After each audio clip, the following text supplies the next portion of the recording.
J.P. Cook, Historia e historiadores en el siglo XIX, Fondo de Cultura Económica, versión española de Ernestina Champorin y Ramón Iglesias, capítulo 23, Mommsen y los estudios romanos. Primero, desde la muerte de Niebuhr, la historia de los estudios romanos, sobre todo en la de las actividades de un solo hombre. Hijo de un pastor de Schleswig, pobre pero culto, Theodor Mommsen fue el mayor de 3 hermanos, todos los cuales se distinguieron en los estudios clásicos. El estudio del derecho en Kiel inclinó su atención hacia Roma y las conferencias de Otto Jahn aumentaron su interés por el mundo clásico. Sus primeras obras, una disertación latina sobre las asociaciones romanas y un estudio acerca de las tribus romanas, llamaron la atención de los eruditos y siguen utilizándose. A los 26 años ya era maestro en su campo. Una beca de viaje del gobierno danés, reforzada por una pequeña ayuda de la Academia de Berlín, le sirvió para visitar Italia.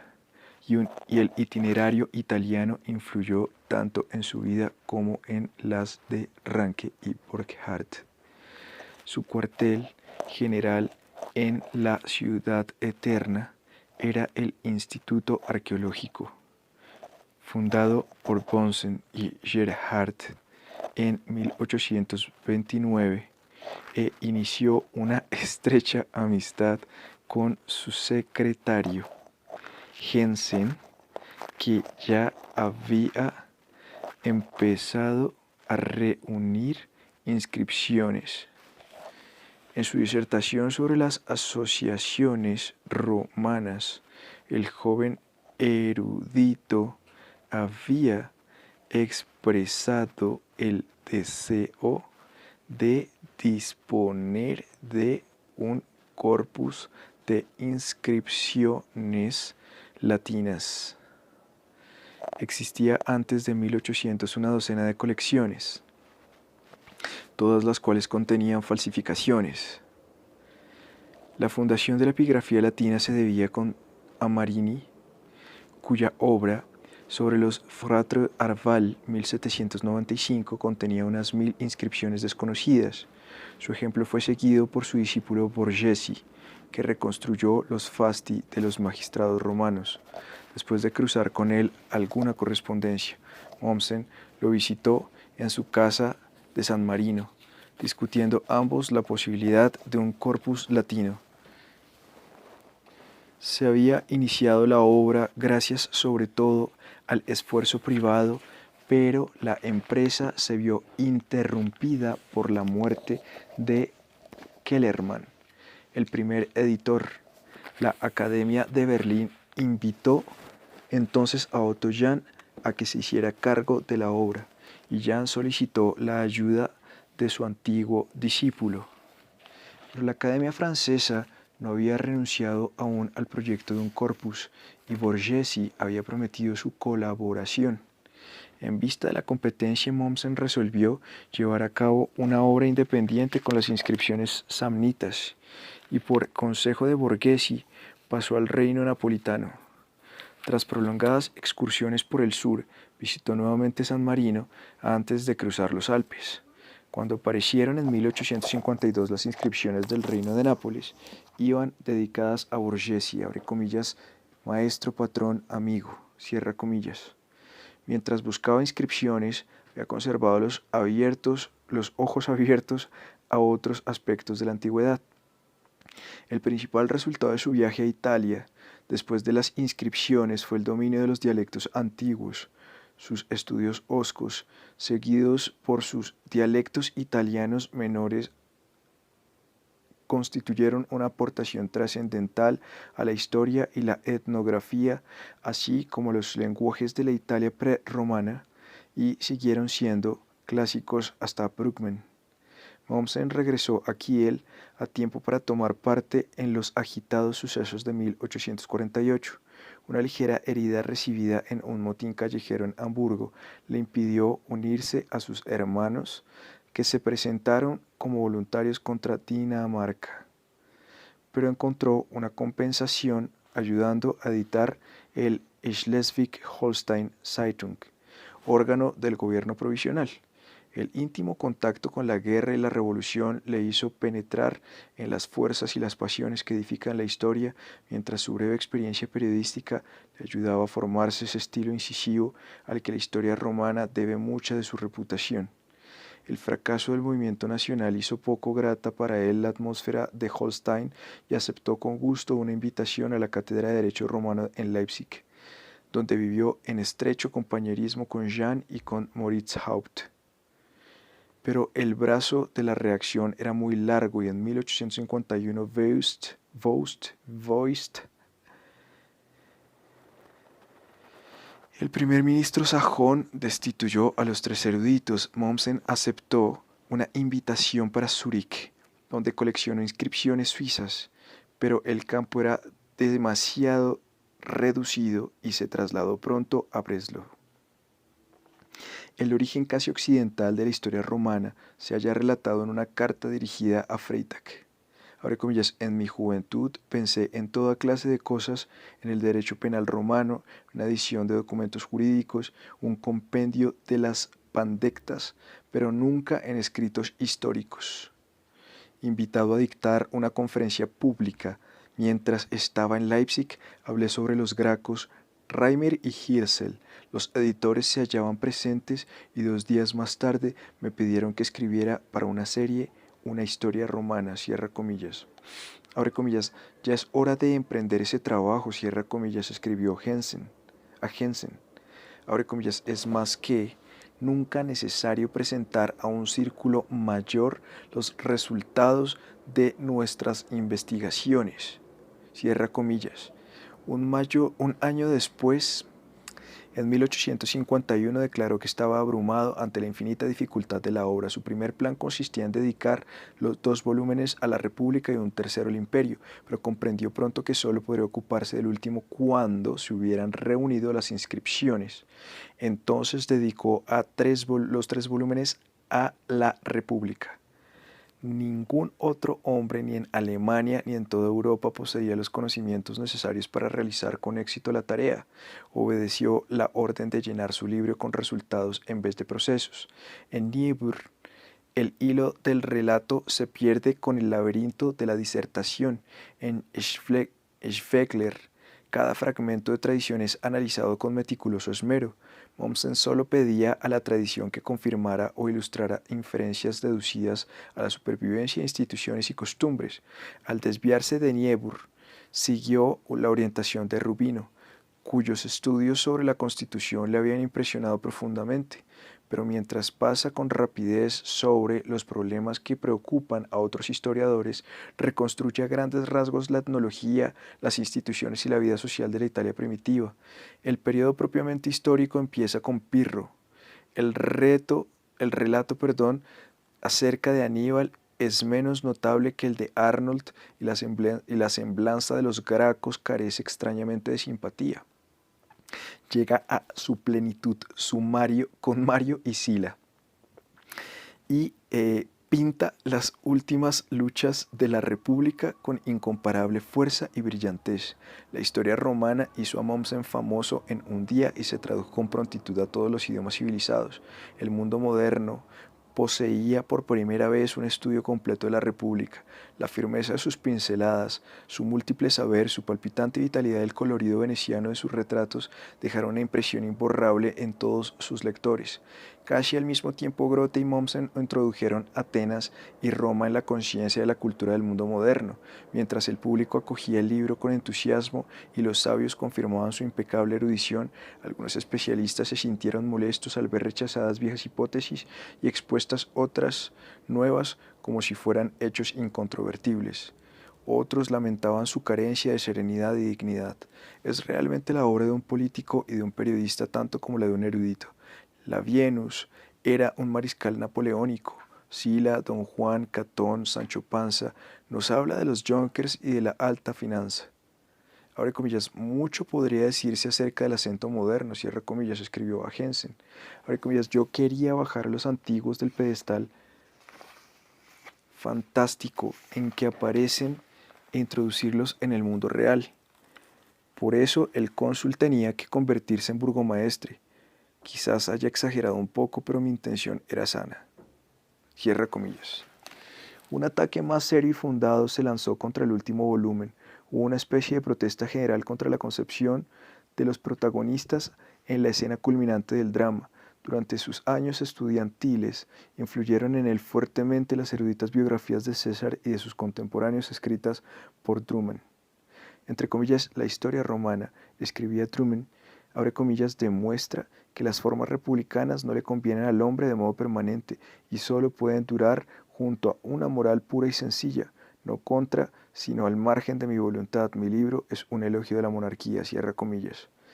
En Truman no solo encontramos una apasionada admiración por César, sino un duro ataque contra Cicerón.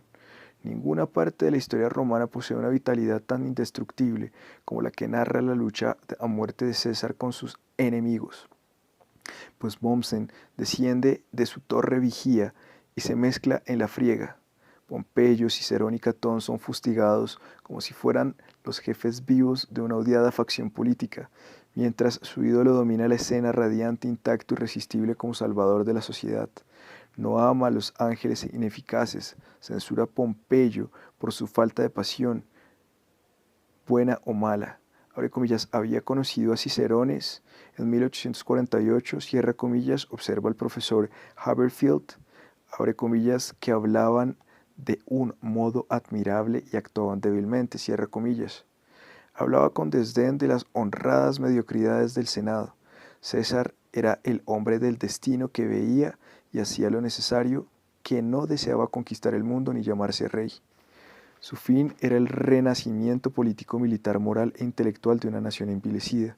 Examinando sus reformas, declara que cada piedra del edificio bastaría para hacer inmortal a un hombre. Entre comillas, qué insensata idealización de César, cierra comillas, escribió Strauss. Abre comillas, un historiador puede censurar, pero no reñir, elogiar, pero no perder su equilibrio, cierra comillas. Freeman lamentó que no tuviera noción alguna del bien y del mal. Incluso su amigo y admirador Gustav Freytag se duele de la necesidad de sus animosidades. Solo Freud ha adoptado el retrato de César en su totalidad. La acusación de parcialidad no inmutó a Mommsen. Abre comillas, los que han vivido momentos históricos, como yo, cierra comillas, escribía, abre comillas, empieza a ver que la historia no se escribe ni se hace sin odio o amor, cierra comillas. Rechazaba en política toda norma absoluta y se burlaba de la legitimidad. Abre comillas, cuando un gobierno no puede gobernar, cierra comillas, declaraba, abre comillas, deja de ser legítimo, y el que tiene poder para derribarlo tiene también el derecho, cierra comillas. Estas palabras fueron naturalmente recibidas con entusiasmo por Napoleón III, que invitó a cenar al historiador cuando estaba en París y le mandó su propia vida de César. Pero le preocupaba que el mundo no confundiera su defensa de César con la defensa del cesarismo, y en la segunda edición explicaba su punto de vista. La República estaba podrida, la obra de César fue necesaria y saludable, no porque trajera o pudiera traer un bien, sino porque era el mal menor. En otras circunstancias hubiera sido una usurpación, abre comillas, por la misma ley natural que establece que el menor organismo es mucho más que la máquina más hábil. Así, toda constitución imperfecta que da lugar a la libre determinación de una mayoría de ciudadanos es infinitamente más que el más humano y maravilloso absolutismo, pues una vive y el otro está muerto, cierra comillas. Los emperadores solo sostuvieron unido al Estado y lo ensanchaban mecánicamente.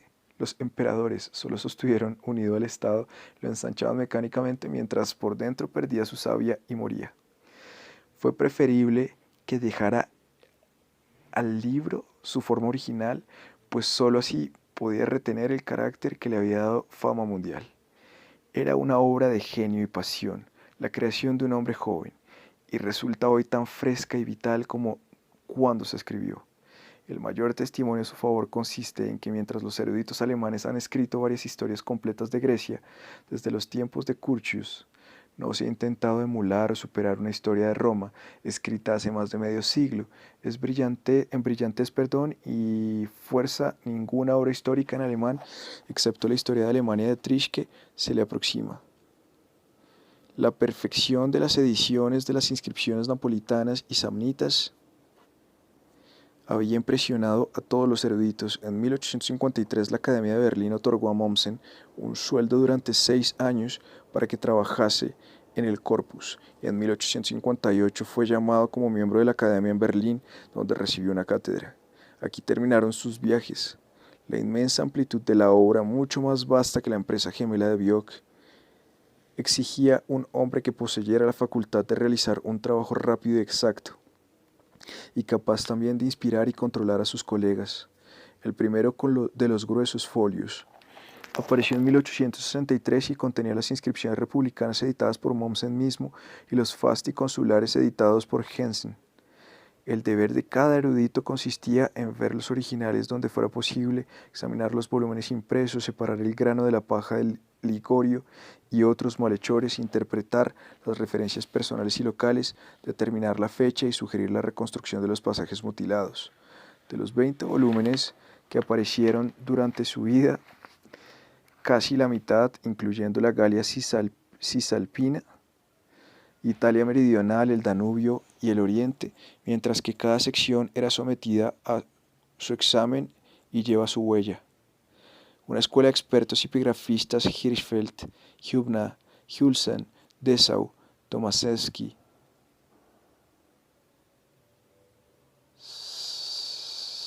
Sangemeister, se formó bajo los ojos del maestro, dispuesto a continuar la obra a medida que Jensen, de Rossi y otros veteranos salían de las filas.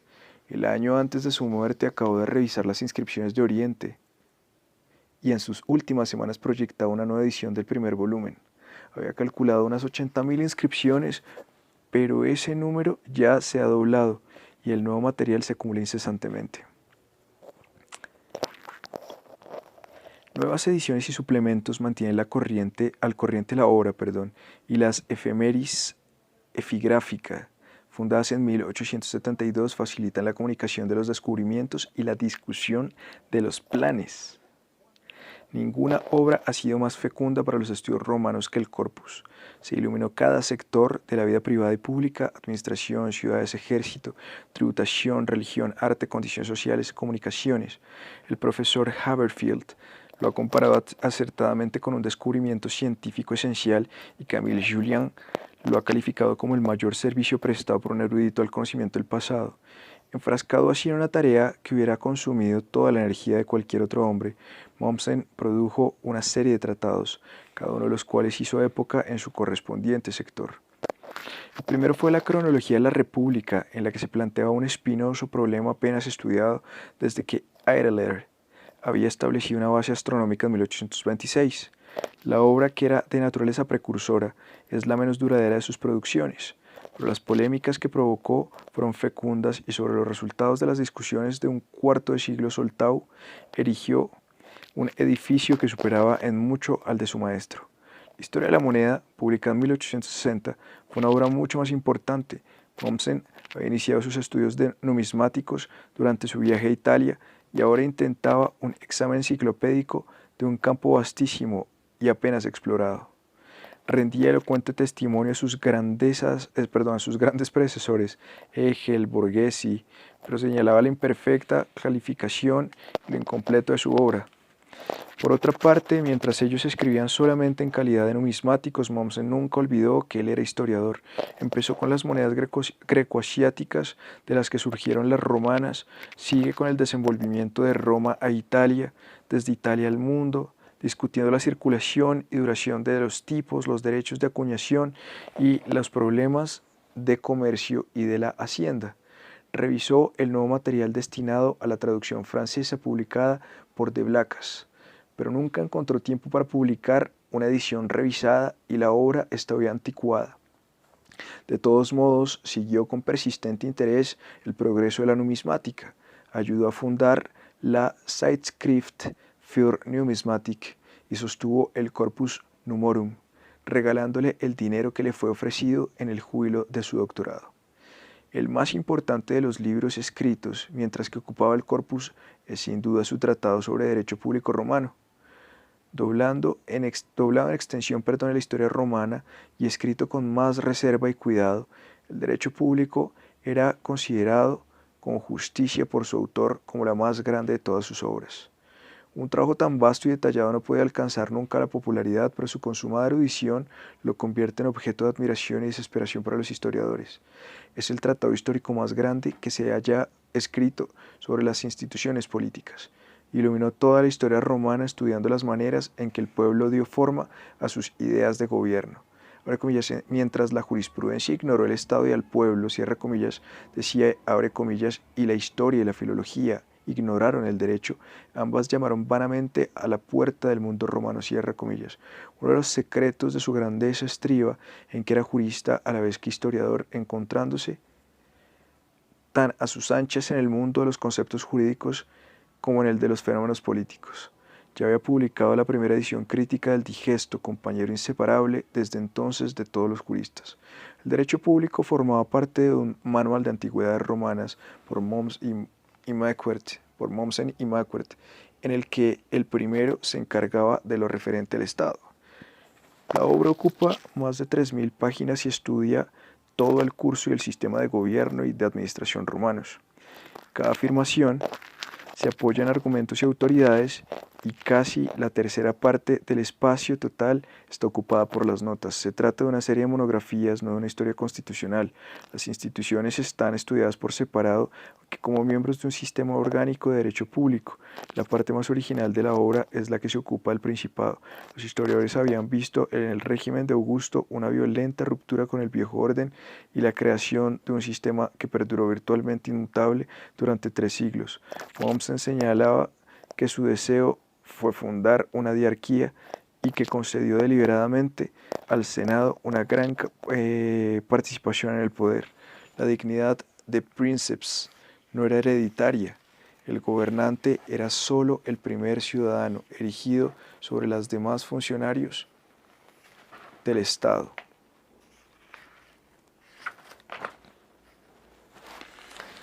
Porque su poder era vitalicio y no tenía colegas.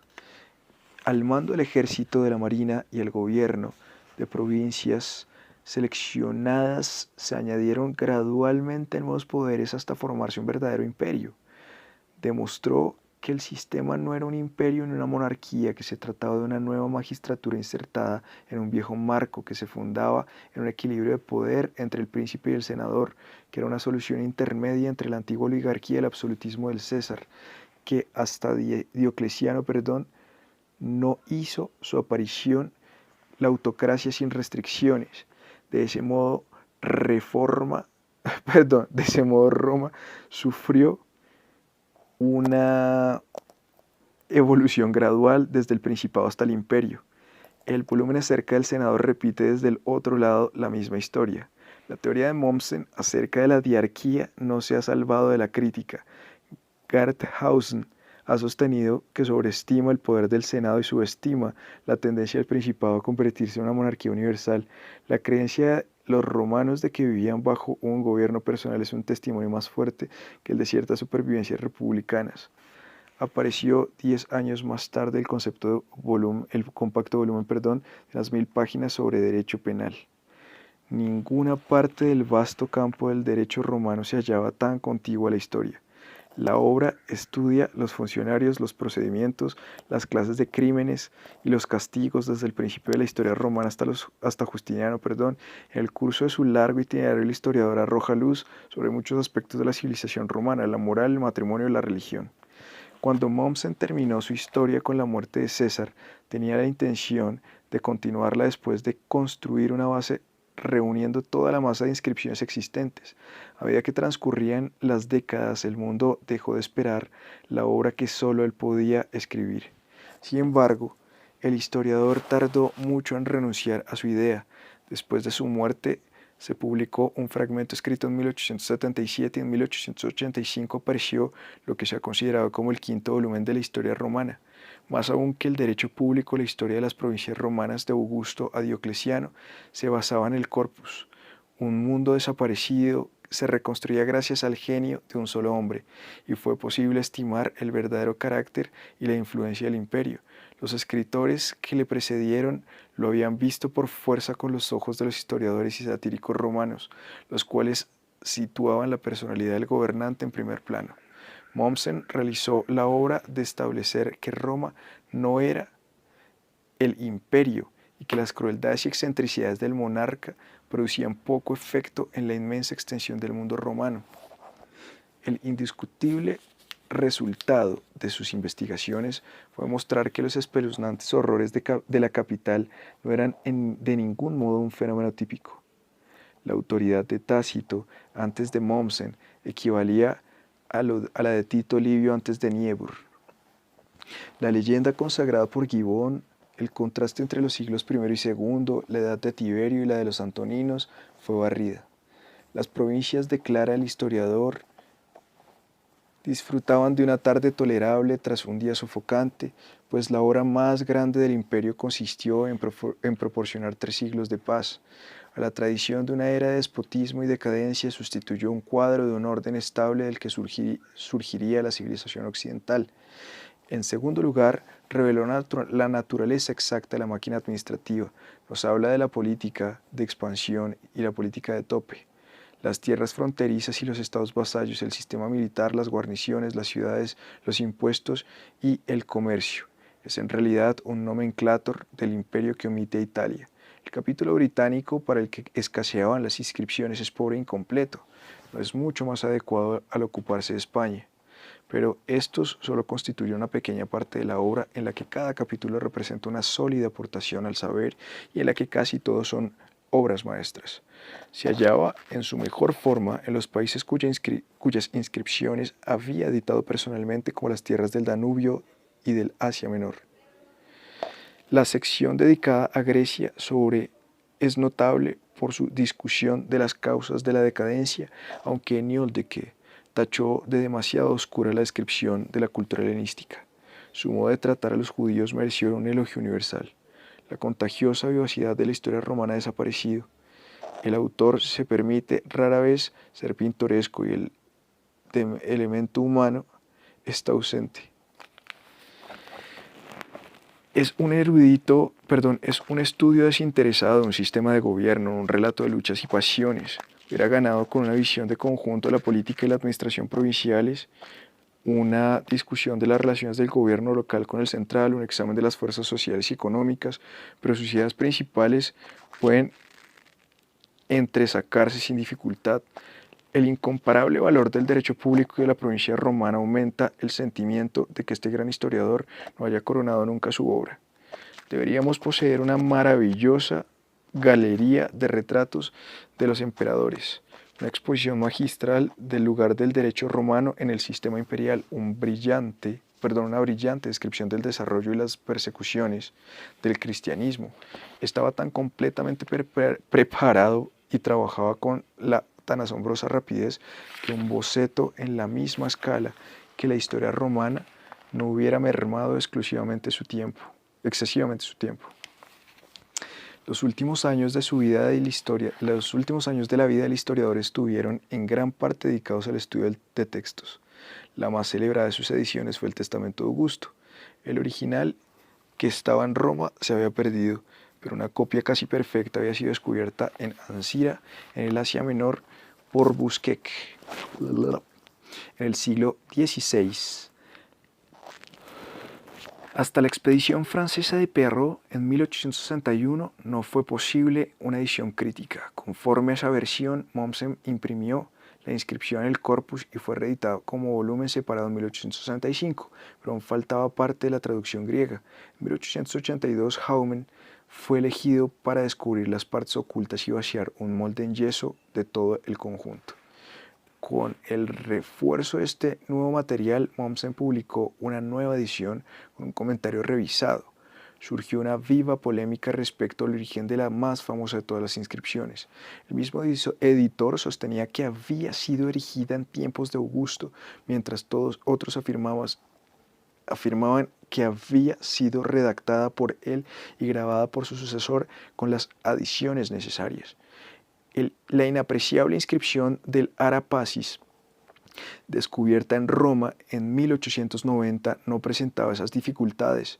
En la última parte de su vida se unió al cuerpo ejecutivo de los Monumenta, siendo responsable de los autores, de los autores antiquissimi, que abarcaban los siglos de las invasiones. La historia de los godos fue ilustrada por las ediciones de Jordanes y Casiodoro, mientras el Liber Pontificalis Nennius y otras crónicas fueron del siglo IV al VII. Arrojaban luz sobre un periodo confuso. Abre comillas, la oscura transición entre la antigüedad y la historia moderna, cierra comillas, escribía, abre comillas, debe ser ilustrada desde ambos lados, y la ciencia se yergue ante ella como los ingenieros ante un túnel que atraviesa una montaña, cierra comillas. Su última tarea consistió en una edición del Código Teodosiano, con unos bien trabajados prolegómenos. Así, el campo de sus estudios se fue extendiendo hasta que Roma quedó sumergida en la Edad Media. Como es natural, Mommsen tomó parte principal en la organización del estímulo a las empresas encaminadas a la disolución de la historia romana. Entre ellas estaba el proyecto de explorar el limes o muro romano desde el Rin al Danubio. Se fundó una organización en 1890, un periódico que daba cuenta de los progresos de la obra y un museo para exponer los objetos descubiertos. La exploración arrojó luz no solo sobre la frontera, sino sobre los métodos de fortificación y defensa.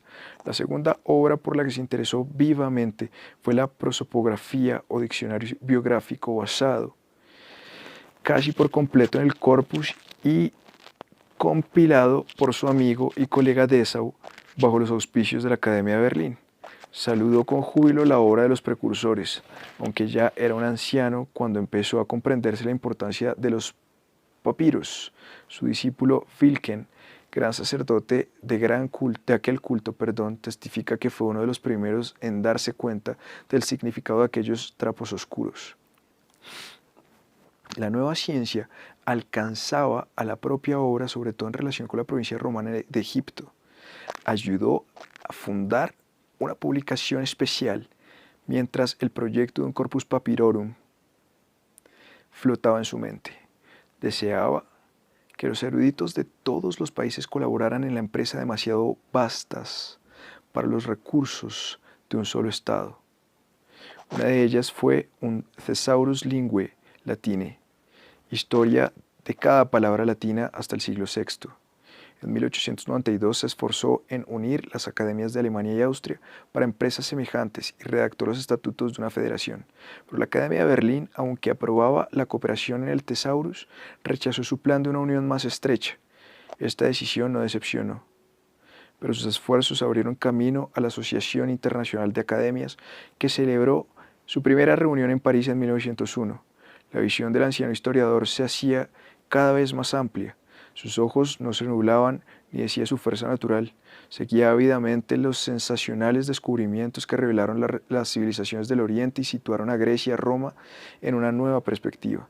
Sus pensamientos estaban muy ocupados por las influencias del nuevo saber sobre el antiguo, y entre sus últimas actividades se cuenta la reacción de una serie de preguntas relacionadas con el derecho penal más antiguo de las comunidades civilizadas, que envió especialistas del derecho griego, teutónico, indio, musulmán y judío con objeto de coordinar los resultados generales de sus investigaciones. Él contestó personalmente las preguntas referentes a Roma.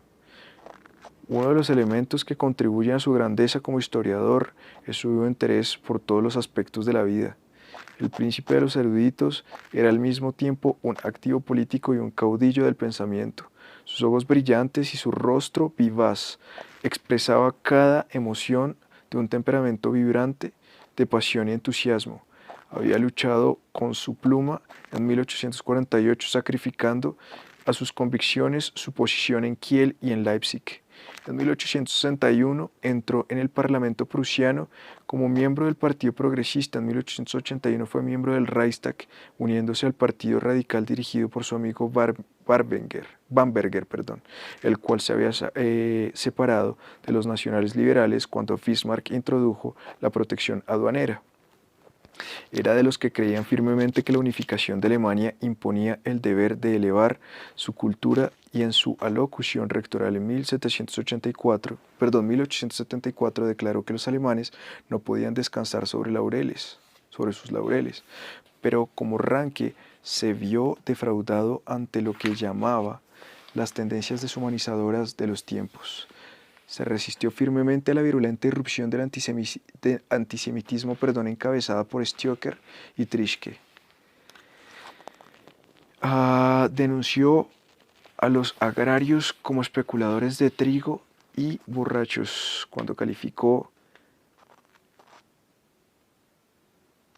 la protección aduanera de política estafadora, Bismarck lo procesó, pero fue absuelto.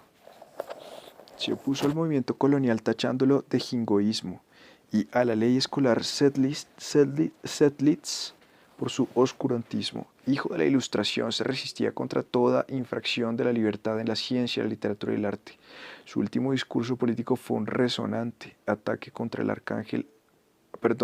arancel agrario de 1902. Murió mientras dormía en 1903 a los 86 años, aprendiendo y enseñando hasta el fin. Mommsen y Ranke se yerguen juntos y señeros en la primera fila de los historiadores del siglo XIX. Las obras de Ranke fueron casi exclusivamente de carácter narrativo, mientras Mommsen conquistó su fama no solo como maestro de la narración, sino como intérprete de las instituciones y editor de inscripciones y textos. Se parecían por su maravillosa fecundidad y la combinación de la técnica crítica con la visión sintética. Ambos fueron maestros venerados de varias generaciones de estudiantes fervorosos, y ambos vivieron para ver su fama consolidada por encima de toda competencia y discusión. Las publicaciones de Mommsen se extienden en un periodo de 60 años. No se advierte falta de madurez en sus primeras obras, ni decadencia en las últimas. Él solo ha realizado esa completa asimilación y reproducción de una civilización clásica para la cual han luchado los historiadores desde Escalígero. Roma, antes de Mommsen, era como la Europa moderna antes de Ranke. Latericiam accepit, marmoream relicit. La encontró de ladrillo, la dejó de mármol. 3. Los asesores de Mommsen han mostrado un notable desvío hacia los estudios de conjunto, pero entre sus contemporáneos Karl Peter y Ine escribieron historias que gozaron de considerable popularidad. La primera edición del relato de Peter apareció en 1853, la segunda después de que la historia romana revolucionara al mundo. En su calidad de seguidor de Niebuhr, estaba entre los críticos del gran historiador, pero rechazaba la acusación de que era más conservador. Apunta brevemente las leyendas de los reyes, advirtiendo a sus lectores que no son históricas, pero acepta la tradición como guía para la forma y el desarrollo de la Constitución. Su relato solo empieza a ser minucioso cuando puede acudir a Polibio. Admira la vida ordenada, patriótica y moral de la República, pero está de acuerdo en que la decadencia aparece después de los Gracos. Su juicio acerca de los protagonistas de las luchas finales es sano y moderado. Entre comillas, no podemos censurar a Cicerón, cierra comillas, observa, abre comillas, por no haber visto, como nosotros los vemos, que la república estaba perdida, cierra comillas. Admite que César gobernó bien y con prudencia, pero niega su poder para rejuvenecer el Estado. Abre comillas, no podemos contemplar el cuadro del Estado romano en su momento culminante, es decir, durante las guerras púnicas, sin admiración, cierra comillas.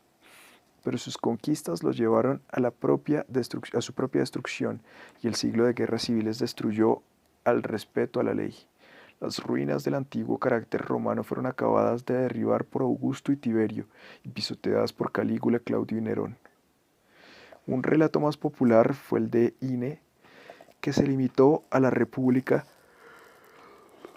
tratándola con mucha mayor amplitud, apareciendo a intervalos entre 1868 y 1890. La obra fue escrita hasta cierto punto como una contrapartida de Mommsen, hacia el cual no abrigaba sentimientos muy amistosos. Su ambición era seguir las huellas de Arnold. Abre comillas, si Arnold hubiera concluido su obra, cierra comillas, escribía, abre comillas, y si hubiese mantenido el día, es probable que yo no hubiera escrito este libro. Deseaba resumir los conocimientos ya existentes más que anticipar soluciones. Su estudio de la Roma primitiva presenta las huellas inconfundibles de Niebuhr y Schwegler. No tiene héroes y deplora la crueldad del carácter romano. Abre comillas, se me acusa de la injusticia para con Roma, cierra comillas, declaró. Abre comillas, no es este el caso, pero soy justo con Grecia y Cartago, recordando que los historiadores romanos, que no son siempre muy veraces, han dispuesto del oído del mundo, silenciando todas las voces hostiles, cierra comillas. Al llegar a los últimos días de la República, acepta como inevitable el establecimiento del gobierno personal. César y Pompeyo se enfrentaron y lucharon, pero en realidad no desviaron el curso de la historia.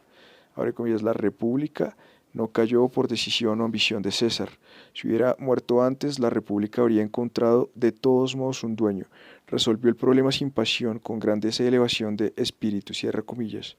Aunque el libro carecía de fuerza y originalidad y contribuyó poco al progreso de los estudios romanos, su tono equilibrado le concedió el valor de los que se molestaban por el estridente partidismo de Mommsen.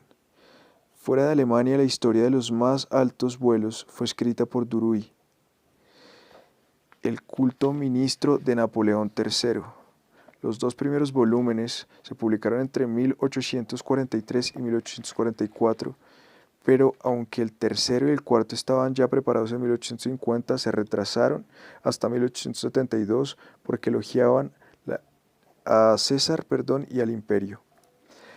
Pisa, el mismo terreno que Niebuhr y Schwegler. En lo referente a los primeros siglos, y se anticipa a Mommsen en su visión de la transición al imperio. Escribiendo en 1880, observó que los republicanos eran solo una reducida oligarquía, la cual cuando hubo conquistado el mundo no supo cómo gobernarlo. A su caída, unas 100 familias perdieron, pero 80 millones ganaron. Como es lógico, la parte de más mérito está en los volúmenes escritos en el periodo posterior de su vida.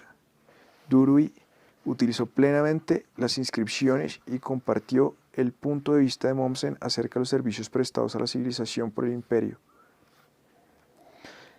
En un concienzudo estudio de la sociedad durante los 2 primeros siglos, sostiene que la vida de las provincias era tan sana como era corrompida la de la capital. Continuó su obra hasta la muerte de Teodosio, completando así el único relato detallado que existe de la historia romana desde el comienzo hasta el fin. La popularidad del libro aumentó con el gran número de ilustraciones añadidas por el autor a una edición posterior. Fue traducido al alemán, al italiano y al inglés. Aunque le fue imposible a Duruy, que era también autor de historias de Francia y de Grecia, ser un erudito profundo, su mente poderosa y su inmensa energía hicieron de él un guía útil. El más importante ensayo reciente de narración detallada es el de Gaetano de Sanctis, distinguido miembro de la floreciente escuela de Belloc en Roma. Su historia, que empezó a aparecer en 1907 y ha llegado hasta las guerras púnicas, es la primera que reunió los resultados de la investigación desde Mommsen. Adoptó una actitud intermedia entre el escepticismo y la credulidad, ocupándose de lleno de las razas primitivas y los griegos en Italia, resucitando una idea predilecta de Niebuhr. Cree que existió en un tiempo una gran abundancia de poesía popular y que las leyendas procedían de ella, incluso que algunas de las antiguas baladas podrían reconstruirse aproximadamente sobre la base de la tradición. Un estudio aún más reciente de la República ha sido hecho por Heitland, que pretende hacer un relato juicioso rechazando las paradojas de sus colegas y sin sustentar ninguna propia. Demuestra su independencia frente a Mommsen en sus semblanzas de Cayo, Graco y Sila, Cicerón y César. Su reconocimiento de la necesidad de la obra de César no implica aprobación de su carácter de condenación ni condenación de los paladines de una causa desesperada. Las más valiosas aportaciones a la historia romana han sido hechas por hombres que han elegido como campo de su trabajo problemas o periodos especiales. El conocimiento de la Italia prerromana se está elaborando lentamente gracias a la labor combinada de la arqueología, la etnología y la filología. Las influencias de las condiciones físicas fue concienzudamente la influencia de las condiciones físicas fue concienzudamente estudiada por primera vez por Nissen, así como por los historiadores de Grecia antes de Curtius. No sabían nada de las características físicas de la península. Niebuhr, Schwegler e incluso Mommsen habían prestado poca atención al escenario en que se representaba su drama. El estudio de Nissen sobre las montañas, los ríos, las costas, los recursos naturales, el clima, prestó un nuevo fondo a los hechos históricos. Las obras de Pais sobre Sicilia y la Italia primitiva hasta las guerras púnicas representan el más serio intento realizado para reconstruir los comienzos de la civilización. Pero es un total escéptico en lo que se refiere a las tradiciones de la Roma primitiva y sostiene que los fasti consulares estaban falsificados. Tiene más confianza en el testimonio de la arqueología, el idioma y los nombres del lugar. Las leyendas antiguas de la historia romana constituyen un apéndice a su obra más extensa y estudian los recientes descubrimientos del Foro. Cree que muchas tradiciones romanas eran solo personificaciones míticas de las 7 colinas de Roma. Sus resultados positivos son algo mezquinos, pero todo historiador futuro tendrá que pasar bien sus conclusiones antes de rechazarlas. El problema de los etruscos tampoco ha avanzado mucho en el camino de la solución. Desde que Otfried Müller escribió su brillante estudio, las excavaciones han continuado sin interrupción y su religión, arte y condiciones sociales se conocen ya con bastante detalle. Los secretos de las tumbas fueron escritos en ciudades y cementerios de Etruria por Denis, mientras el arte era investigado por Gerard y Dicke. Estudiaba los aspectos de la civilización. Sin embargo, aún se ponen en duda sus afinidades raciales y su origen, y su idioma sigue desafiando toda interpretación. Corsen ha forzado ya alguna de las defensas exteriores, pero la ciudadela continúa en pie. Si alguna vez se encuentra la clave que falta arrojar a luz sobre grandes porciones de la historia italiana primitiva, se reprochó generalmente a Mommsen el no haber discutido el valor de sus fuentes, cuyo análisis crítico fue inaugurado por Nissen, que en sus estudios acerca de las décadas cuarta y quinta de Tito Livio examinó los escritos, la personalidad del historiador con una perfección que nadie había alcanzado. Sus resultados, menos negativos que los aceptados comúnmente, fueron atacados con dureza por Peter, el cual sostenía que la obra de Tito Livio era más bien una exhortación al patriotismo y la virtud que un relato serio. Sin embargo, sus conclusiones fueron defendidas por Nietzsche, cuyos análisis romanos hacen época en los estudios romanos. Traza un esquema de la literatura histórica perdida y declara que podemos encontrar testimonios contemporáneos en obras de segunda y tercera mano. Se le ha llamado el último de los nieburianos y realmente pertenece más bien a la escuela de Niebuhr que a la de Mommsen. Nietzsche trabajó también en una historia de la República, cuyos fragmentos completados con sus conferencias aparecieron después de su muerte. La fuerza y la viveza del relato suscitaron lamentaciones de que no hubiera escrito una obra completa. Mientras el interés principal de Mommsen se dirigía a la vida del Estado, Nietzsche dedicaba más bien su atención a los factores sociales y económicos, insistiendo en la lucha del campesinado contra el nuevo capitalismo, del comercio y del transporte. Su monografía sobre los gracos concentró la atención en los problemas económicos que llevaron a la decadencia y a la caída de la República, antes de que Mommsen empezara a escribir. Las escenas finales de la República han seguido atrayendo la atención de los historiadores más que los primeros siglos. Un relato detallado fue escrito por George Long, y aunque carente de encanto y de originalidad, se basaba en un profundo conocimiento de las fuentes literarias y demostraba un criterio sereno y equilibrado. 40 años más tarde, Greenwich proyectó una obra que abarcaría el último siglo de la República y el comienzo del Imperio hasta el año 70 después de Jesucristo. El libro empieza con un valioso estudio de las condiciones sociales y económicas y está principalmente consagrado a los gracos. Mientras Tiberio se contentaba con la reforma social, Cayo pedía también transformaciones políticas y judiciales. Ambos legislaron sin el Senado, que representaba ya una obstrucción, y el primer derramamiento de sangre fue el comienzo de las guerras civiles. La muerte de Greenwich, después de terminar el primer volumen, constituyó un serio golpe para los estudios romanos. Otros eruditos ingleses han hecho valiosas aportaciones al conocimiento del periodo de transición. Ward de Fowler ha escrito una vida popular de César que virtualmente adopta las ideas de Mommsen acerca del héroe. César declara: perseguía fines elevados y tenía una auténtica humanidad. Roma necesitaba y deseaba el absolutismo, la ciudad-estado estaba determinada, el Senado era egoísta e incapaz. Aunque técnicamente culpable de traición, lo justificaba la necesidad de introducir un gobierno racional. Ningún estadista ha realizado una obra tan duradera. Aunque muy lejos de la perfección y culpable de ocasionales crueldades, era amable y afectuoso. Declara que él y Cicerón son los caracteres más nobles de su época. La reivindicación de Cicerón ha sido llevada mucho más lejos que la biografía de Strahan Davidson y la edición de las cartas de por Tyrrell. Las campañas de César en la Galia y Bretaña fueron estudiadas con incomparable minuciosidad por Rice Holmes. En su admirable manual de historia romana y en sus conferencias de Oxford, que nunca olvidarán sus oyentes, Pelham dedicó especial atención a la relación entre la República y el Principado. Desde Mommsen, ninguna obra ha suscitado un interés tan universal como Grandeza y decadencia de Roma de Ferrero.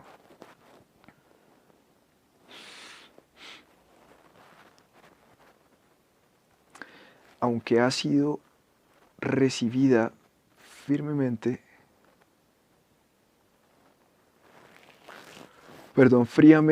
por los eruditos, su valor es indiscutible. Empezando su carrera como discípulo de Lambroso, el autor se convirtió en político socialista activo.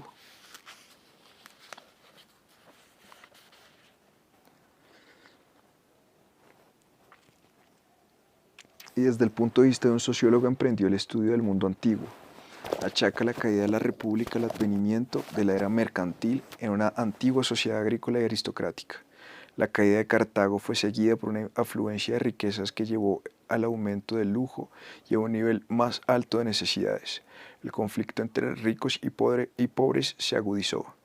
La política exterior y la evolución interna fueron determinadas por cambios en la distribución de la riqueza y los personajes aislados del drama se ven arrastrados a pesar suyo en la remolinada corriente de la transformación económica.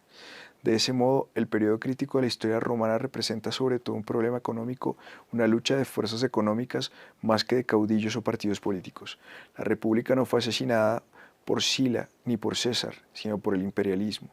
Abre comillas, los grandes hombres no se dan cuenta de la obra histórica de la que son instrumentos y víctimas, pues ellos, como sus colegas, constituyen el pasatiempo de lo que podemos llamar el destino de la historia, cierra comillas.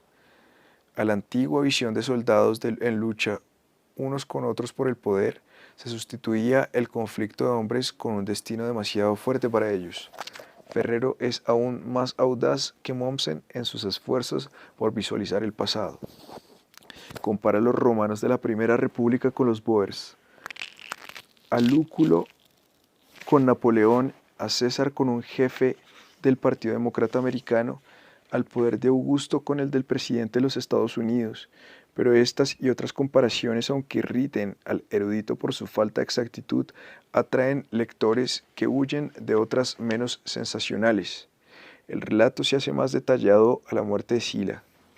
Una de las novedades del libro reside en la extraordinaria importancia que da a Lúculo, abre comillas, el hombre más fuerte de la historia de Roma, cierra comillas, el cual desvió a Italia de la guerra civil a la conquista de Oriente.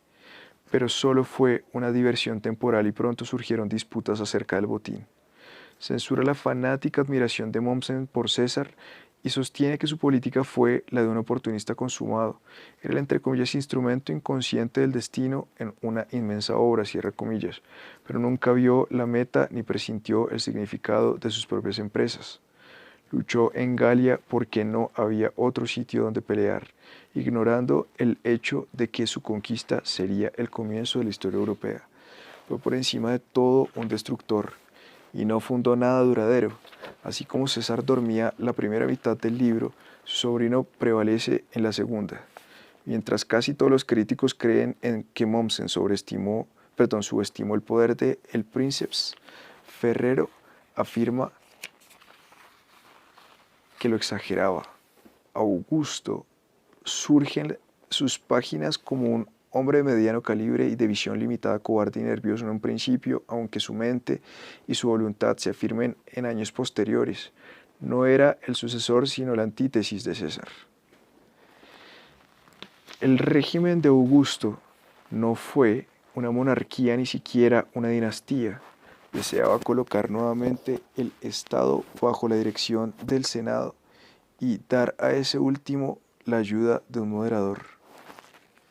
De esa manera, no era sino el presidente de una república inconstitucional y Ferrero titula su volumen La República de Augusto. Augusto presidió la transición con prudencia.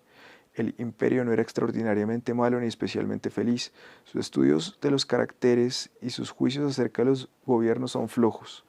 Su filosofía mecánica reduce la historia a poco más que una lucha de fuerzas ciegas. Sin embargo, dice que no es materialista.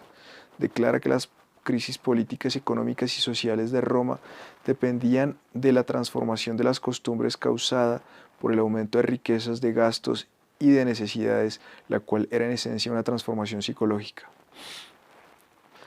Abre comillas, la fuerza fundamental en la historia psicológica, no económica, cierra comillas, es el lenguaje tanto como el espíritu de Lamprecht.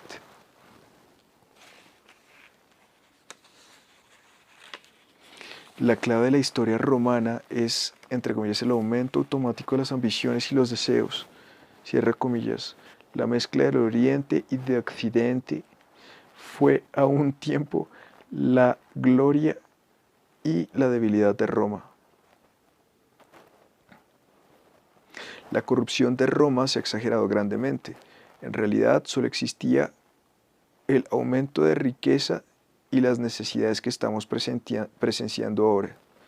El apetito de placer y de lujo creció, transformando la mentalidad y la moralidad, la política y las instituciones. Los nuevos ricos sucedieron a la aristocracia. Los ricos, igual que hoy, eran inquietos, neuróticos y pesimistas. Esos cambios son a la vez la condición del castigo del progreso. Aún no se ha escrito una buena historia del imperio. Hermann Schiller, discípulo de Mommsen, lo intentó, pero sus concienzudos volúmenes carecen de vitalidad y distinción. El profesor Bury ha compilado un breve pero útil resumen de los 2 primeros siglos del imperio.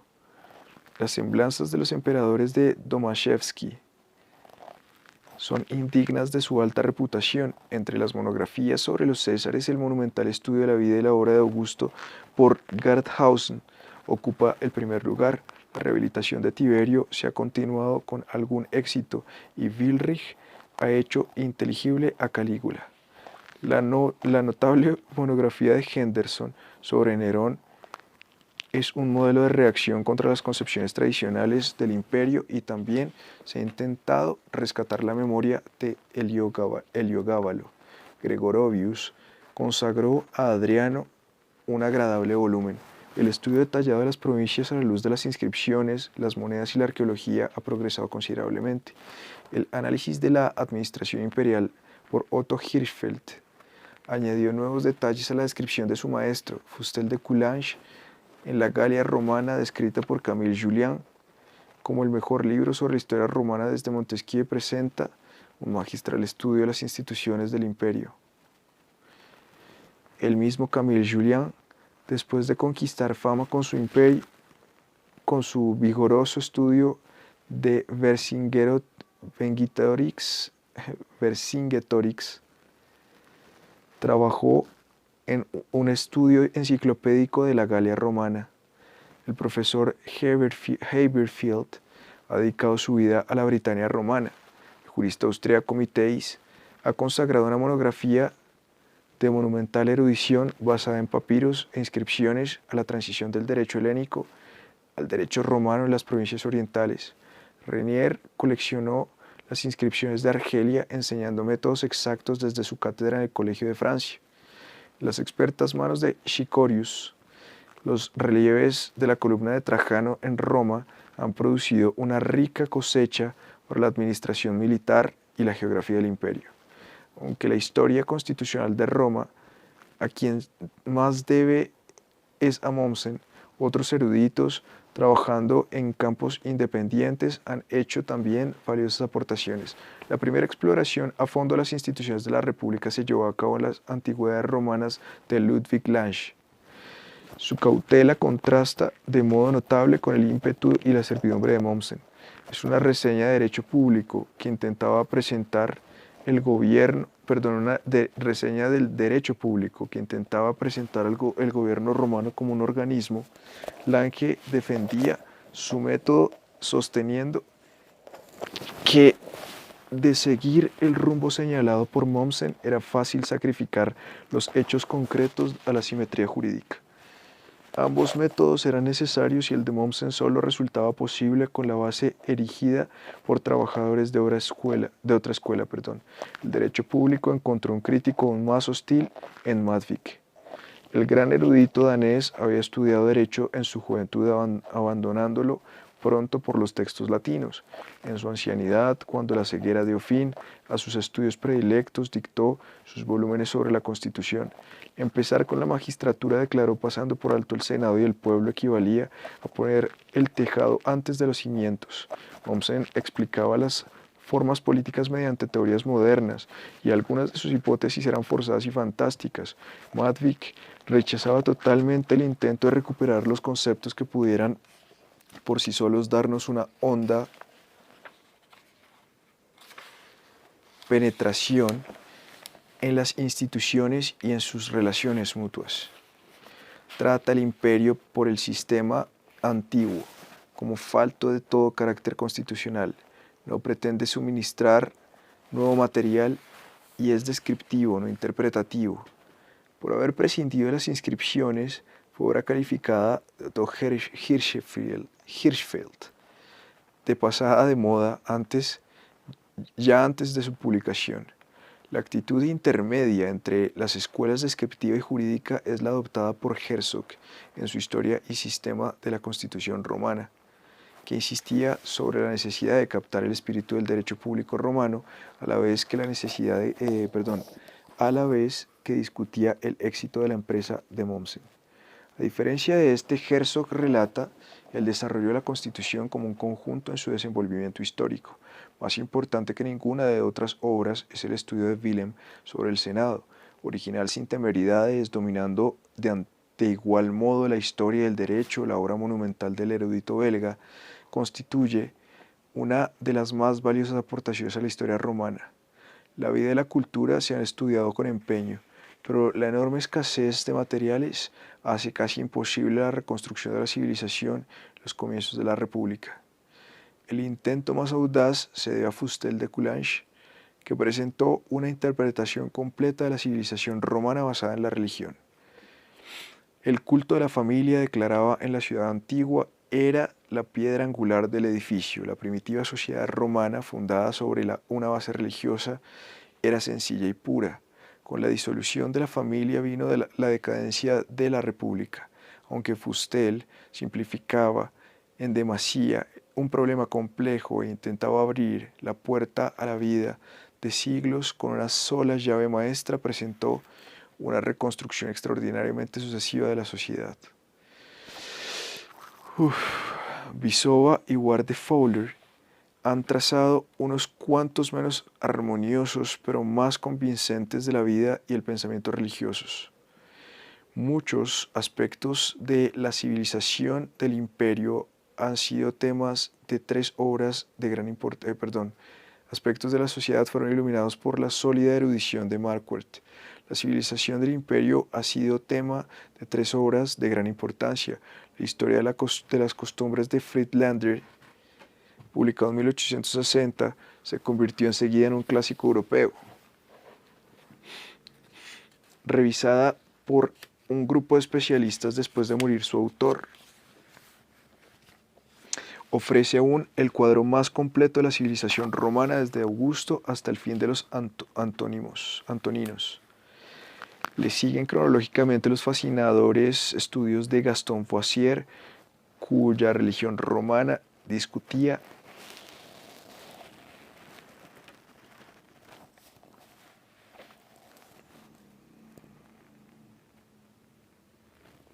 los dogmas orientales, el auge del culto al emperador y la filosofía de Séneca.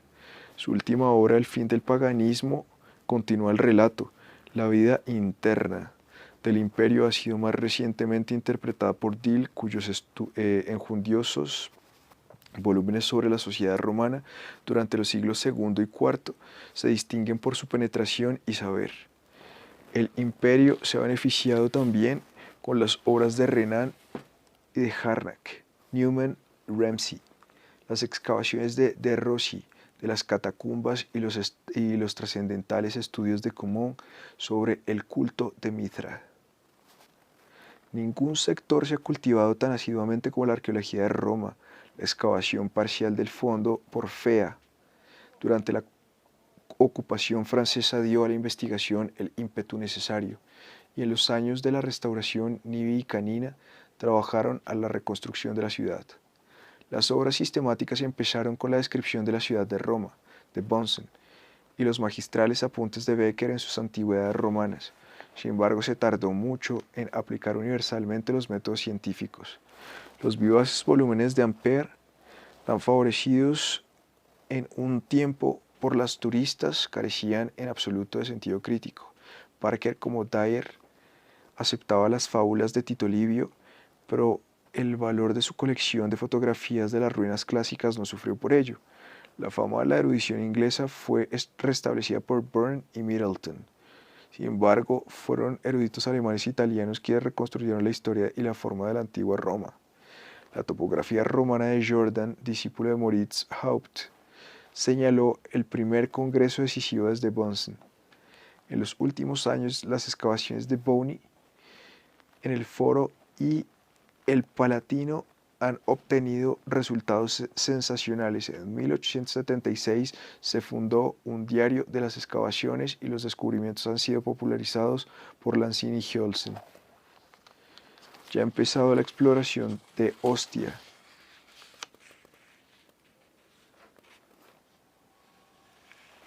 Los excavadores de Pompeya progresan lentamente y la abundante cosecha obtenida fue almacenada por Mau. La resurrección de Herculano se ha visto aplazada por los gastos que implica la necesidad de derribar un pueblo y abrir la roca. Las excavaciones han ampliado enormemente los restos conocidos del arte clásico y el concepto tradicional de la escultura romana como puramente derivada ya se rechazó. Aunque el progreso es enorme, Italia oculta aún muchos secretos en su regazo, y las escuelas de arqueología de la ciudad eterna miran hacia el porvenir de fecunda rivalidad. Fin del capítulo 23.